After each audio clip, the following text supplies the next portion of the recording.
Setiap kota yang pernah gue kunjungi hampir selalu punya sisi lain. Terserah mau memandangnya dari sudut mana. Tapi ya begitu adanya.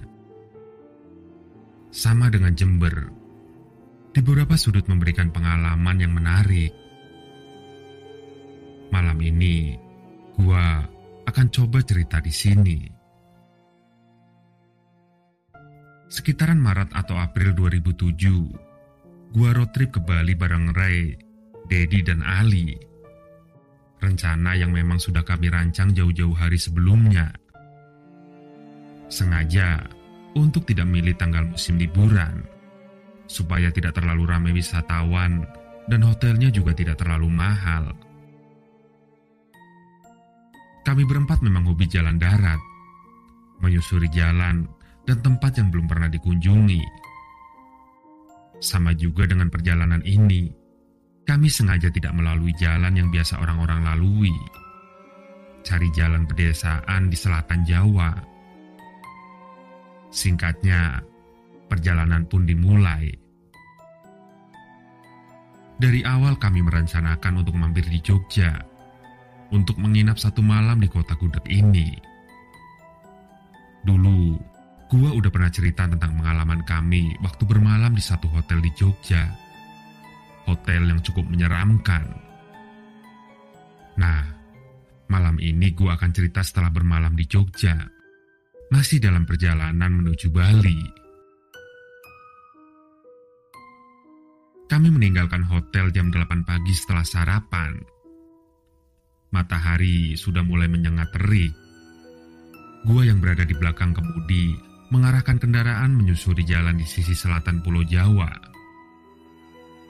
Pacitan, Ponorogo, Trenggalek, Tulung Agung, dan seterusnya akan menjadi kota-kota yang akan disusuri sampai nantinya berakhir di ujung timur Pulau Jawa, lalu menyeberang ke Bali. Rencananya seperti itu. Seperti yang gue bilang di awal, sebisa mungkin kami menghindari jalan besar.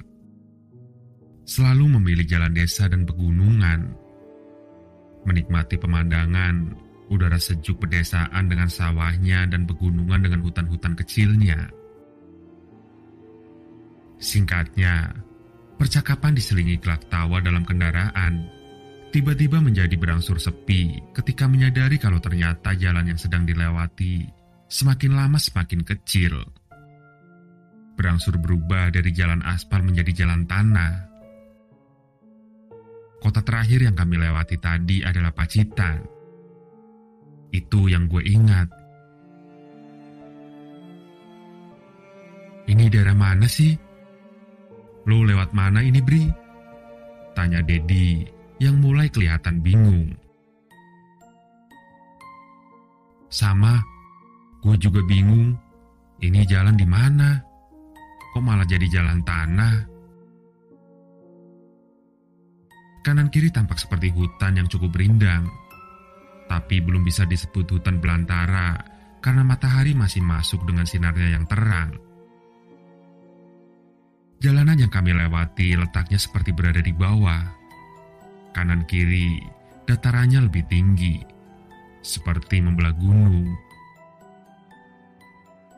Buset, ini kemana ya? Apa kita balik lagi aja, Bri? Rai mulai gelisah. Tapi idenya yang menginginkan kami untuk putar balik gua tentang. Jangan dulu, tanggung. Udah nyaris 1 jam kita di jalan sepi ini. Oh iya, jalanan sepi, sangat sepi.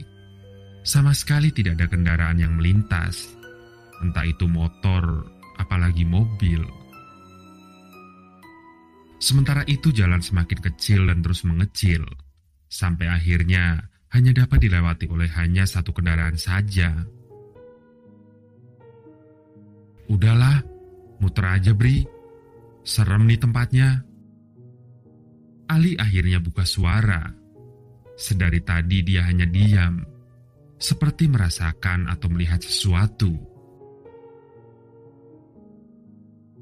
Benar, suasananya sudah mulai aneh. Kami seperti melewati satu tempat antah berantah. Sepertinya tidak mungkin di Pulau Jawa masih ada daerah yang masih tidak berpenghuni. Sepi, hening. Padahal jendela mobil kami buka sebagian. Hanya suara mesin mobil yang terdengar. Akhirnya dari kejauhan, terlihat ada seorang laki-laki yang mengendarai sepeda ontel. Berjalan bergerak mendekat. Kami bisa bertanya ke orang itu tentang arah jalan. "Pak, jalan tanah seperti ini masih jauh tidak ya?" tanya gua ke bapak itu ketika kami berpapasan. "Sebentar lagi mas, ada pasar sekitar 15 menit lagi.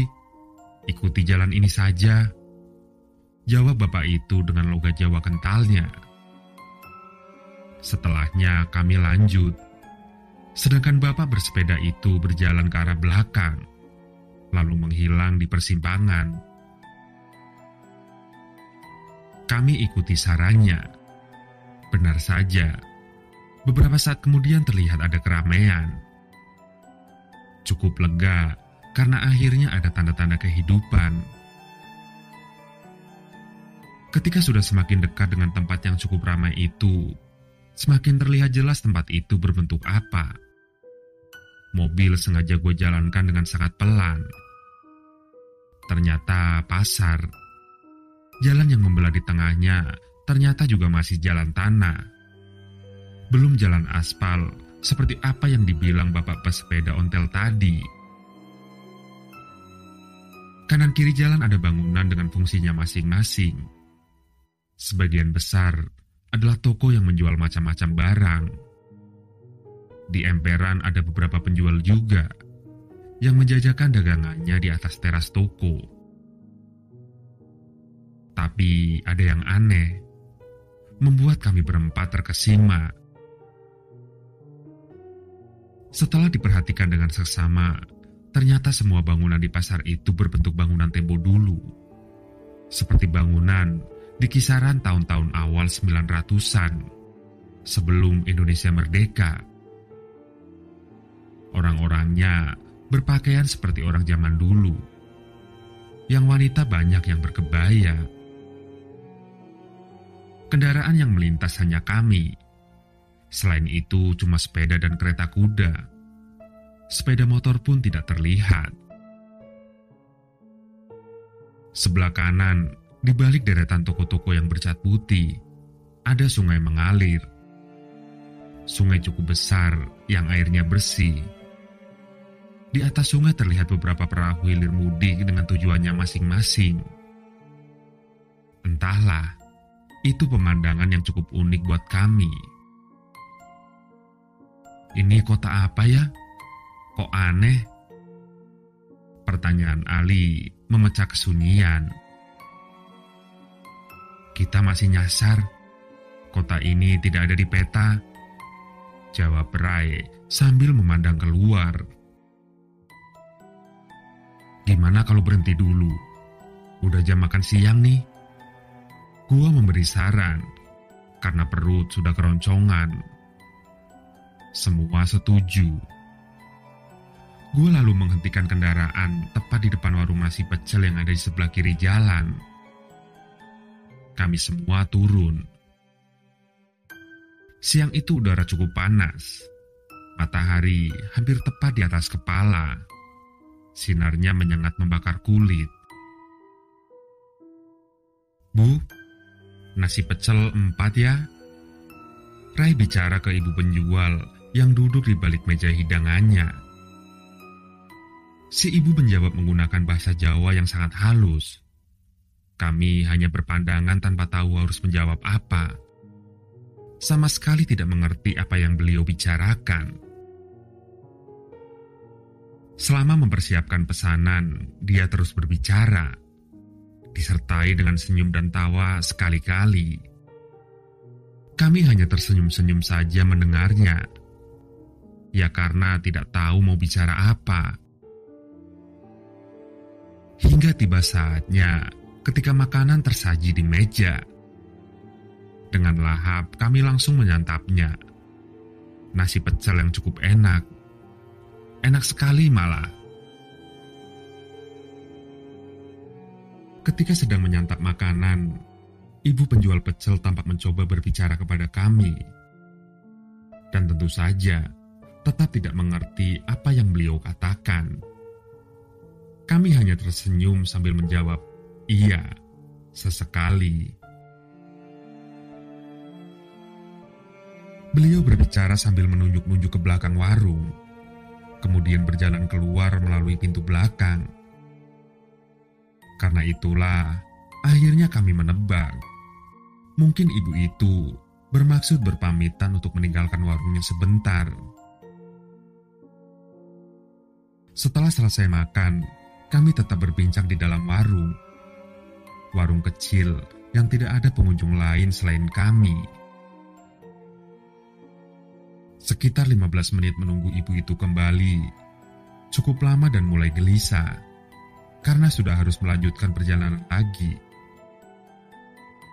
Di sela-sela perbincangan, belakangan baru tersadar kalau ada yang aneh dengan kota ini. Suasananya menjadi sepi. Di luar sepi, tidak ada orang. Ali memecah kesunyian sambil melayangkan pandangan keluar. Perasaan gue mulai tidak enak, karena sama sekali tidak ada orang, seperti kota mati. Yuk cabut aja, hawanya mulai tidak enak. Gue berdiri dan meletakkan selembar uang 50.000 di atas meja. Kami buru-buru masuk mobil dan pergi dari tempat itu. Gue mengemudikan mobil sedikit cepat, sebisa mungkin segera menjauh. Itu ibu tukang pecelnya nongol. Dedi membuka omongan sambil melihat ke arah belakang. Dari kaca spion, gue juga melihat ibu itu dari kejauhan. Dia berdiri sambil melambaikan tangan. Gue tidak mempedulikannya, tetap mengemudikan mobil menjauh. Kira-kira 5 menit kemudian, kami kembali masuk hutan. Hutan yang bentuknya sama dengan yang kami lalui sebelum memasuki kota aneh itu. Suasana kembali hening dan sedikit gelap, karena pepohonan kembali rindang. Gua lihat dari kaca spion, Ali sudah mulai terlihat komat kamit membaca doa. Gelagat Ali yang gua tidak suka. Kalau sudah seperti itu, berarti dia merasakan atau malah melihat sesuatu. Beberapa saat lamanya kami diam dalam lamunan masing-masing. Syukurlah, sekitar 15 menit kemudian kami menemukan jalan beraspal. Sudah terlihat rumah penduduk juga. Akhirnya, keluar dari hutan itu. Entahlah, gue sampai sekarang tidak tahu itu kota nyata atau tidak. Kota yang tidak terlihat di dalam peta. Tapi yang gue ingat, tidak lama setelahnya, kami memasuki satu kota kecil. Tegalombo namanya. Sebenarnya kami menargetkan kalau sebelum tengah malam harus sudah sampai di Banyuwangi. Merencanakan untuk bermalam di kota itu, lalu melanjutkan perjalanan esok paginya. Tapi rencana tinggal rencana, karena entah kenapa malah nyasar sekali lagi.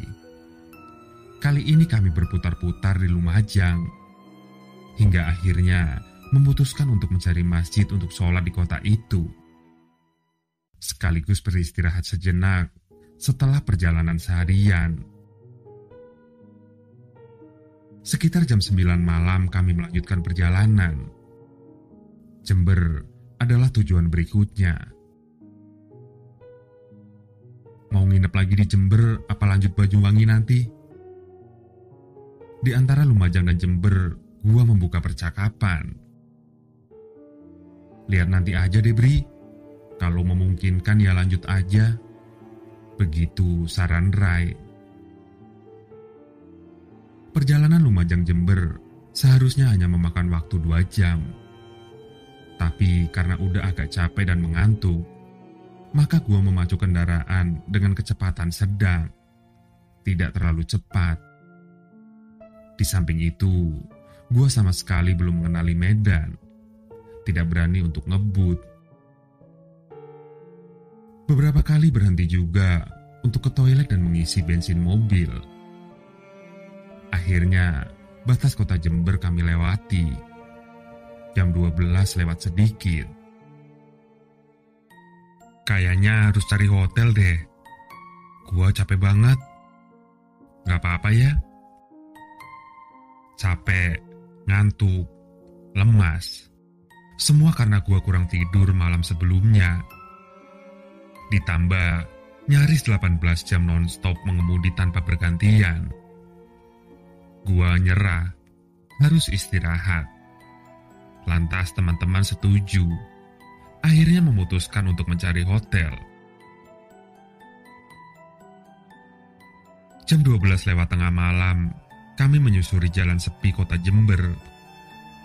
Awalnya, pusat kota yang menjadi sasaran kunjungan. Alun-alun masih ada sedikit kehidupan. Beberapa angkringan menjajakan dagangan kepada beberapa gelintir pengunjungnya. Tapi, secara keseluruhan kami menyukai kota ini. Bersih dan indah. Suasananya sangat Jawa. Oh iya, sesampainya di Jember, sudah 2 hotel kami masuki. Hotel pertama tidak layak. Hotel kedua tidak sesuai budget. 2 hotel ini letaknya tidak jauh dari alun-alun. Setelahnya kami memutuskan untuk lanjut ke arah timur kota, sedikit demi sedikit menuju keluar Jember. Sampai akhirnya kami masuk ke satu hotel di daerah Mayang. Kalau tidak salah, daerah ini sudah sedikit di luar Jember. Letak hotelnya di sebelah kanan jalan. Hanya papan kayu berwarna putih ukuran 1x2 meter yang menjadi patokannya. Pagar depan hotel hanya berbentuk tanaman, yang dibuat sedemikian rupa menjadi pagar memanjang, menutupi halamannya yang luas. Beberapa pohon besar berdiri kokoh di halaman. Pohon yang kelihatan sangat gelap karena sama sekali tidak ada penerangan. Beberapa belas meter kemudian ada lahan luas yang sepertinya diperuntukkan sebagai tempat parkir. Hanya beberapa kendaraan yang terlihat. Sepi. Gua dan Rai turun dari mobil, sementara Dedi dan Ali tetap di dalam mobil. Lalu kami berdua berjalan menuju lobi yang letaknya berada di dalam bangunan utama, tidak jauh dari tempat parkir. Sepi amat nih hotel. Rai membuka pembicaraan ketika kami sudah berada di depan meja lobi yang kosong melompong. Ruangan tempat di mana lobi berada pun sangat sepi. Sama sekali tidak ada orang. Ruangan besar yang berisi meja kursi mengarah ke lemari TV yang dalam keadaan mati. Gua memencet bel, memanggil petugasnya, namun tidak ada jawaban. Ketika bel dibunyikan untuk kedua kali, barulah ada orang yang keluar dari ruangan di belakang lobi. Seorang pemuda berumur belasan tahun, dengan tampang menahan kantuk. "Masih ada kamar kosong?" tanya gua. "Masih ada, Mas," jawab si mas penjaga. "Boleh lihat dulu?" "Boleh, mari silakan." Lalu kami berjalan ke arah belakang bangunan. Hotel ini tidak seperti hotel pada umumnya. Bentuknya seperti rumah besar kuno dengan banyak kamar di dalamnya. Jalan menuju kamar yang akan dilihat cukup jauh, melalui beberapa belokan. Beberapa bagian melewati gang sempit yang hanya cukup dilalui satu orang saja. Kebayang kan? Hingga akhirnya, Beberapa menit kemudian Mas penjaga bilang, "Itu kamarnya di ujung," sambil menunjuk ruang gelap di pojok bangunan. "Memang kamar penuh semua, Mas? Sampai harus di kamar paling ujung?" tanya Rai. Si Mas penjaga bilang, "Hotel tidak penuh, hanya saja yang siap pakai hanya kamar di belakang itu." Baiklah, akhirnya kami menurut saja. Posisi berjalan kami berbaris. Mas penjaga paling depan, gua di belakangnya, Rai paling belakang. Nah, ketika sedang berjalan dan lewat depan salah satu kamar yang letaknya di sebelah kanan, gua melihat sesuatu. Kamar ini tirai jendelanya terbuka. Jendela dengan kaca nako transparan tertutup. Karena tirainya setengah terbuka, gue jadi bisa melihat isi kamar. Lampu menyala redup, tapi masih sanggup menerangi. Nyaris berhenti melangkah ketika di dalam kamar gue melihat ada perempuan yang sedang menyisir rambut panjangnya secara perlahan. Dia duduk di ujung tempat tidur menghadap TV yang dalam keadaan mati, membelakangi kami. Pemandangan yang cukup bisa membuat gue terpana merinding. Itu manusia apa bukan? Refleks, gue menoleh ke belakang, ke arah Rai. Raut wajah Rai mengatakan kalau dia melihat pemandangan yang sama. Rai tersenyum, tapi ada kecemasan. Lalu kami meneruskan berjalan, dengan pikiran yang masih bertanya-tanya, itu tadi manusia atau bukan?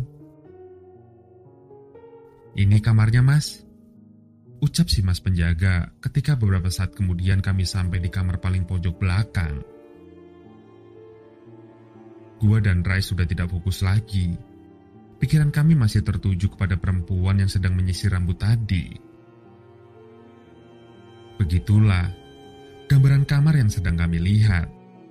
Adalah kamar 2 tempat tidur dengan meja yang di atasnya ada TV tua. Lampu sangat redup, mungkin hanya 5 watt. Gue sama sekali tidak tertarik dengan kamar ini. Tidak tertarik untuk tidur di hotel ini. Gue yakin Rai juga sama. Setelah sedikit berbasa-basi, kami meminta untuk kembali ke lobi depan. Kemudian kami berjalan melewati jalur yang sama, menuju lobi. Tentu saja akan melewati kamar yang berisi perempuan tadi. Kali ini, kamar itu menjadi di sebelah kiri. Beberapa meter sebelum tempat berada di depannya, gue lihat jendela masih dalam keadaan sama. Terbuka tirainya. Namun, ketika sudah benar-benar berada tepat di depan kamar, ternyata perempuan itu tidak lagi berada di tempatnya. Tapi masih ada, tidak menghilang. Hanya saja posisinya berubah. Kali ini dia berdiri tepat di balik jendela kaca nako. Masih di dalam kamar. Berdiri menghadap kami yang sedang berjalan di hadapannya. Wajahnya putih pucat dengan rambut panjang terurai. Menatap dengan senyum getir mengerikan. Sungguh menyeramkan. Pada detik itu, gue yakin kalau dia bukan manusia. Detik berikutnya, Rai mendorong seperti meminta untuk berjalan lebih cepat lagi. Gue yakin Rai melihat pemandangan yang sama. Dia ketakutan. Kami terus berjalan, tidak lagi melihat ke kamar itu, hingga akhirnya sampai di lobi. "Mas, maaf, kami tidak ambil kamarnya," ucap Rai pendek. "Ya sudah, tidak apa mas. Memangnya kenapa? Mas tadi lihat perempuan itu juga ya?" "Tenang aja, dia gak bakalan ganggu tamu kok." Jawaban Mas penjaga sungguh mengejutkan. Gua dan Rai hanya tersenyum mendengarnya. Lalu kami menuju parkiran, keluar hotel dan mencari hotel yang lain. Melanjutkan perjalanan, gue mengarahkan kendaraan terus ke timur. Sementara situasi jalanan sudah semakin sepi. Hanya beberapa bis malam terlihat melintas. Ketika sudah hampir jam 1, kami menemukan satu hotel lagi. Letaknya masih di sebelah kanan jalan. Tapi kali ini, bangunannya kelihatan dari jalan.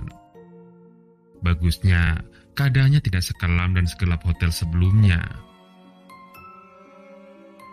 Gua berucap dalam hati, bagaimanapun keadaan hotel ini akan kami ambil. Tubuh sudah sangat butuh istirahat. Tipikal hotel di kota kecil. Hotel ini juga sama. Bangunannya berbentuk rumah kuno yang berukuran besar. Lahan parkirnya tidak sebesar hotel sebelumnya. Hanya sanggup menampung sedikit kendaraan saja. Bangunan bertingkat 2 ini benar-benar berdesain kuno. Zaman dulu, klasik, sangat bernuansa Jawa. Lobinya penuh dengan barang antik. Kursi dan meja kayu berukiran. Lukisan besar bergambar pemandangan. "Oh, masih ada, Mas. Mari saya antar untuk melihatnya dulu," jawab seorang bapak penjaga lobi ketika kami menanyakan perihal ketersediaan kamar. Tidak terlalu jauh, hanya beberapa belas meter dari lobi kami sudah sampai kamar yang dimaksud. Kamarnya sangat besar, ukurannya kira-kira 5 kali 5 meter. Langit-langit tinggi, dengan penerangan lampu yang tidak begitu terang. Kamar mandi di pojok sebelah kiri. Yang agak aneh, ada 3 tempat tidur besar di dalamnya. Iya, 3 tempat tidur besar, dan bukan spring bed, tapi tempat tidur kayu dengan kasur kapuk. Sudah sangat capek dan mengantuk, gue bilang ke teman-teman kalau kita ambil saja kamarnya. Toh hanya untuk tidur sebentar. Mereka setuju. Akhirnya kami ambil kamar ini dan tidur di hotel ini. Setelah membereskan barang-barang, tidak tahan lagi. Di dalam kamar gue langsung merebahkan badan di atas tempat tidur. Tempat tidur yang dekat pintu. Gua satu ranjang dengan Ali. Rai dan Dedi menggunakan tempat tidur sebelah kanan. Sementara tempat tidur satu lagi yang letaknya dekat kamar mandi dibiarkan kosong. Tidak lama, ketika masih mendengar teman-teman lain masih berbincang, akhirnya gua tertidur pulas sampai pagi. Tapi tidak begitu dengan Rai, Dedi dan Ali. Semalaman itu mereka tidak tidur sama sekali. Kenapa? Mereka bertiga lanjut berbincang sampai menjelang jam 2. Lampu kamar sudah dalam keadaan mati dan gelap. Hanya mengandalkan cahaya dari luar. Menurut Dedi, dia merasa menjadi orang terakhir yang masih terjaga. Sementara lainnya sudah lelap. Dedi semakin tidak bisa tidur ketika mulai mendengar suara. Dia bilang suaranya seperti desak nafas yang tidak lancar. Seperti sesak nafas. Perasaannya mulai tidak enak ketika merasa kalau suara nafas itu bukan berasal dari kami berempat. Tapi sepertinya bersumber dari tempat tidur yang kosong. Tempat tidur besar dekat kamar mandi. Dalam gelap, Dedi memaksa diri untuk melihat ke tempat tidur kosong. Dia melihat sesuatu. Dedi tercengang ketakutan. "Ada apa, Ded? Lo lihat juga?" Suara Rai yang tidur di sebelah mengagetkan Dedi. Ternyata Rai mendengar dan melihat hal yang sama. Di atas tempat tidur itu, terbaring sosok seperti ibu tua yang kepalanya sedikit terangkat karena ada bantal di belakang kepala.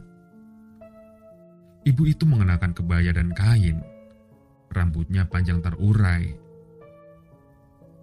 Melihat itu semua, Dedi dan Ray langsung perlahan bangkit dari tidur, bermaksud untuk keluar kamar, meninggalkan Ali dan gua yang masih nyenyak tertidur. "Bangunin Bri sama Ali tidak?" tanya Ray ketika sudah berada di teras kamar. "Gak usah lah, mereka kan nyenyak tidur," jawab Dedi pendek. Kemudian mereka terus duduk di teras itu sambil berbincang, membahas kejadian yang baru saja terjadi.